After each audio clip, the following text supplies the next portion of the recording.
Hello, everyone. Welcome to another edition of Frontrunners Innovate. And I have a familiar face that you should adore because we all do. This is one of our frontrunners. This is Valeri Bocage. And Valerie right now is in California, but her genesis is in New Orleans, one of my Yeah, favorite places. And I think you yeah, call it the Ninth Ward. Is that right? Or is that just the correct. place that you work? Yes, Yeah. the lower ninth ward. The lower Ninth Ward. Okay. Yes. It's funny. It's like if you've ever been to New Orleans, everybody, it's like a whole nother country unto itself sometimes. I've been there several times, and every time I go, it's like we've just, we're not in Kansas anymore. We're not where we used to be. It's a whole different place, but it's a beautiful, wonderful place, and that really was stricken by a terrible Hurricane Katrina a few years ago. And now it's probably been more than just a few years ago, but honestly, it takes so long to overcome the devastation of something like that. And I know that Valerie and the Powerful Women International, which I am a part of too, has been working on seeing what they could do to help the Ninth Ward, the lower Ninth Ward, in some of the areas hardest hit by that hurricane. So what we're going to talk about today is a special event and a sort of project, a love project, a passion project of Valerie's that has been brewing in her for, I don't know, maybe a couple of months, I guess. And while it's aimed and it has its roots in that lower Ninth Ward area, it is global. And so we'll talk about that in a minute, but I want to introduce you to Valeri Bocage if you've not met her. And Valerie, let's start with you sharing a little bit of your background and your history from the area of New Orleans that's been afflicted, and then we can come around to the event. So welcome. Well, thank you. Thank you, Mary. It's always a pleasure talking to you. So I grew up in New Orleans. I lived some part of my life in the Lower Nine, in New Orleans, and we call it Nolans, just so everybody could Is that know. right?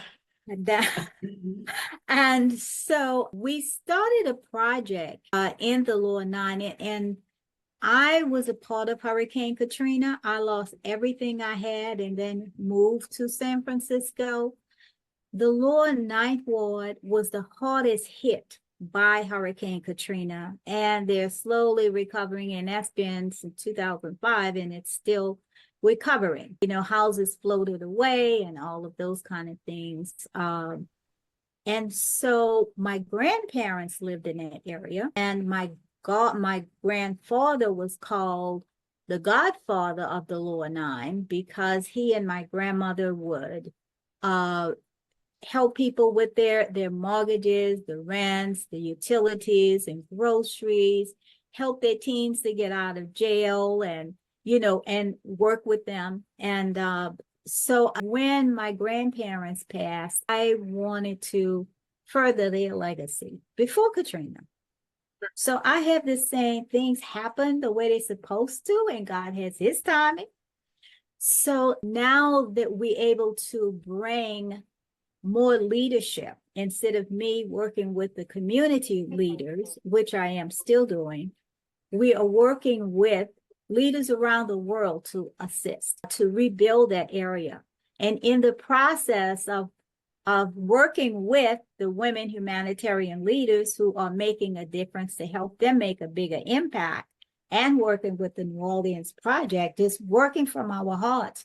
We got contacted by the Impactor as one of the few groups chosen to work with the United Nations 17 development goals. They asked that we choose 5 of those goals. And so it was like, let's put those 5 goals into the Lower Ninth Ward Project. And those goals are eliminating poverty, changing the educational system, it's stopping human trafficking, all of those things that the world needs. We chose the ones that all of our members can fit into. Reducing recidivism, working in, the mindset of the crime, eliminate crime.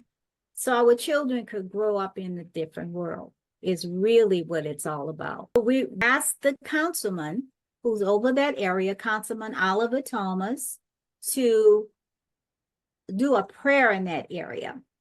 So sharing it with our other contacts, so like the one in contacts in San Francisco, say, hey, let's get the mayor and all of the city heads involved, and let's get together and pray for New Orleans and also pray for San Francisco. So then it was, talking to other people. I talked to you, Mary. Hey, and it just started catching on fire. Prayer changes things, especially prayer and unity. And we want a better world, like I said, especially for our children. So the prayer is for Tuesday, October the 22nd. We have it set for 4 o'clock in Pacific time, 6 o'clock Central time. We do have a flyer that we're working to get out, but we asking everyone to stop and pray on that day. Some countries, it may be 2 o'clock in the morning, so it may not work for you. So we ask that you still pray on that day, to pray for New Orleans, and then pray for your own families and communities for peace and harmony. So that's my story. That's your story. The fact that it had a beginning somewhere and then grew from there. So where it started with the Lower Ninth Ward and then just started to mushroom and grow. That's how momentum and all these movements start. It starts somewhere small and then just starts to grow. And of course, your charisma and your reach is so great. I'll have you talk a little bit about Powerful Women International, because that's kind of a cape that you wear as a leader, but everybody kind of embraces you and kind of wraps around you, and you're sort of the leader here of what goes on there, but certainly everybody contributes. So I want to hit that for sure. But before we go forward with that, when you mention prayer, this is global. So you're hitting a lot of different people in different religions and that sort of thing. It's however you pray, to whomever you pray, to get good done, right? To make those good things happen. And if we're talking about peace, then what that does, and I say this every time I meet somebody new from another place, the country particularly, but anybody new, is I feel like I'm sort of a little bridge of peace. I always look at it that way, whether I might be the only person they'll ever meet from the United States or North Carolina or wherever, that creates that bridge. And so while I'm representing in that respect, I'm representing also in the spiritual aspect of, we just want for everyone to be able to get along and to have that sense of peace in their lives. And so we want to pray to that end. So again, no matter who you pray to or, how you pray, then think of it that way. Just think of it as a personal endeavor. But Valerie, tell us a little bit about Powerful Women International and how that got started. Well, Powerful Women International got started when I left. I worked with women in New Orleans and always wanted to help women, to build them up so that we can make a better world. And again, especially for our children. And so I always wanted to do something international. And when Katrina happened, and like I said, things happen for a reason, and there's always good come out of the worst situation. When I moved to San Francisco, I had the opportunity to make the work global, to make it a global reach. And San Francisco is very global here. And so helping women to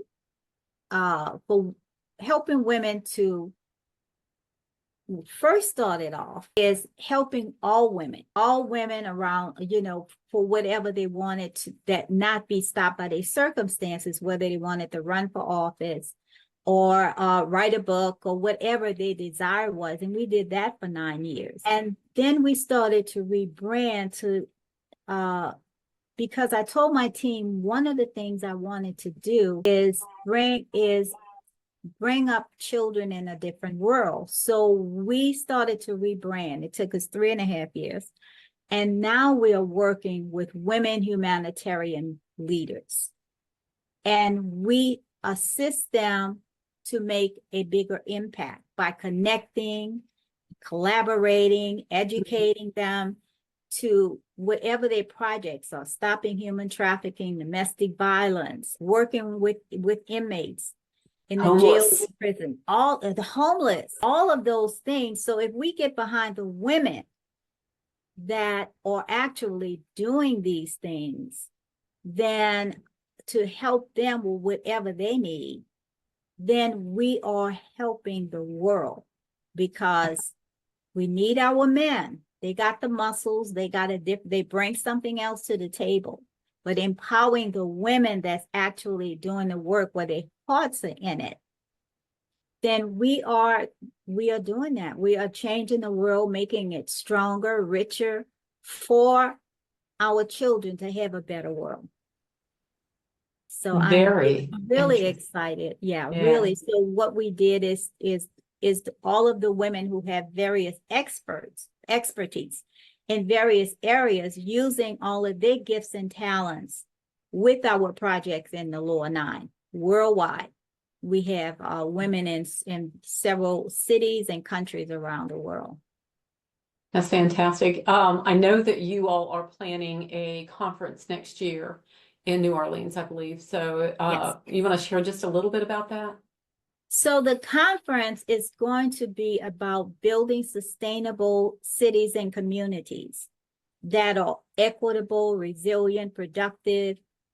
Mhm. And we're using the Lower Ninth Ward as a model of that. So we're bringing all the leaders together in a global conference in New Orleans, November the 11th and 12th. It will be at the Ritz-Carlton Hotel in New Orleans, that we Wow. collaborate, look at what we've done and what we're doing in New Orleans to bring resources and information, but also that all the leaders get connections and resources and ideas to make a bigger impact in their cities and communities. So it's a win-win for whoever comes. They're giving, and they're gonna leave with a bag of beautiful gifts, of different kinds of leaders, the missing pieces that they need to make a bigger impact in their communities.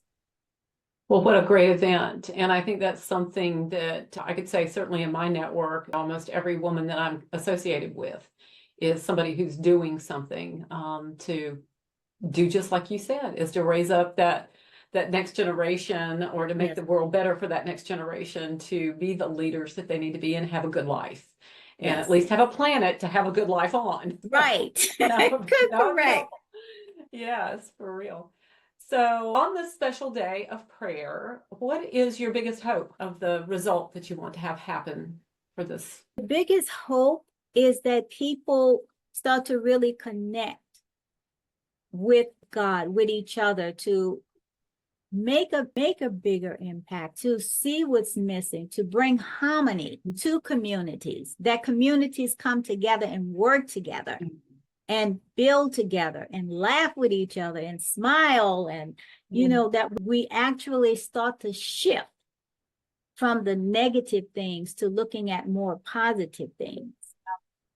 One of the things we're really looking at with the New Orleans project is to look at what's working, the legacy of that community, the legacy of the richness, the culture, and build on that, not focusing on the positive, but building on, the negative, not focusing on the negative, but building on the positive, building on the things that work and work together and make a bigger impact in the world. Yes, yes. Well, as we said, it's the 17th of October, so just a few days away is when this event will occur. The 22nd of October. 22nd of October, but today's the 17th, and so it will be yes. Yeah, a few days away.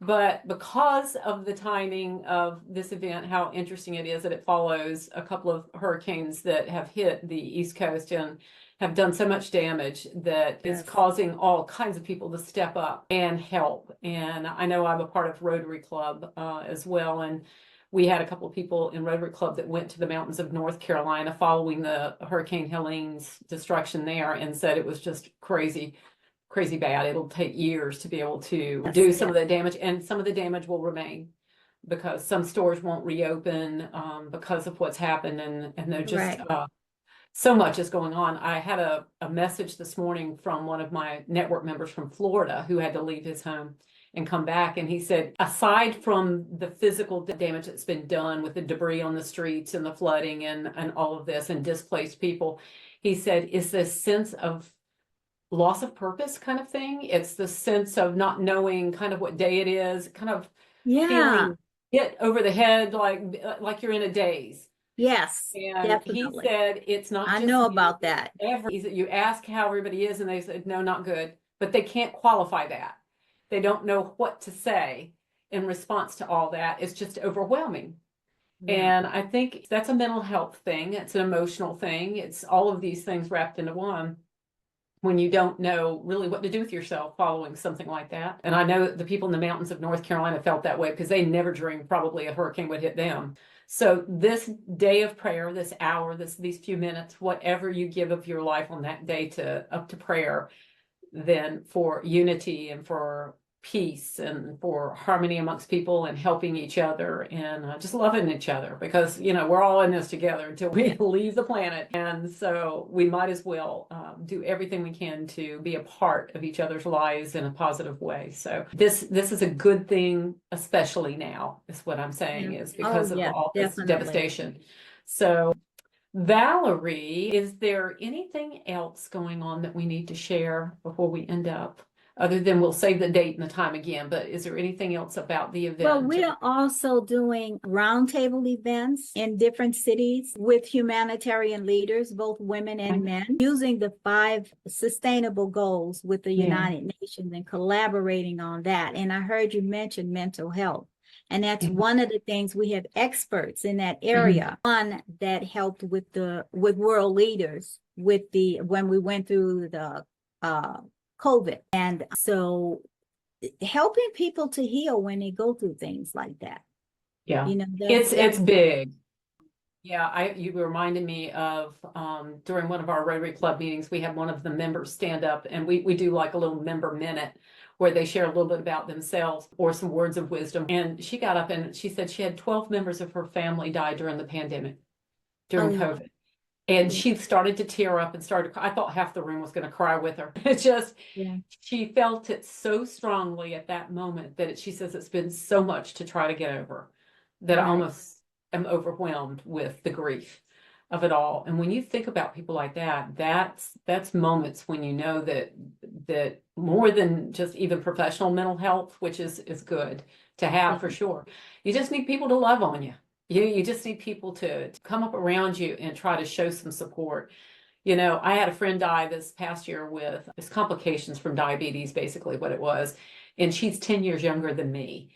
And the mm, thing of it is, nobody knew that she was that close to death. She didn't even know that. I talked to her a week earlier. She had just had a birthday. And yet she goes into the hospital for a test. They roll her back. She has a heart attack and is gone before, and her husband's sitting out in the lobby right. waiting. And her mother was so close to her. She was just like her best friend. Well, I thought, if I can't help Debbie now, I can at least be a friend to her mother. I'll call and check on her every now and then because I know that Debbie was her rock. And, it just, you've got to kind of step up and step into place sometimes. And I think Yeah. that's a lot of what this is all about.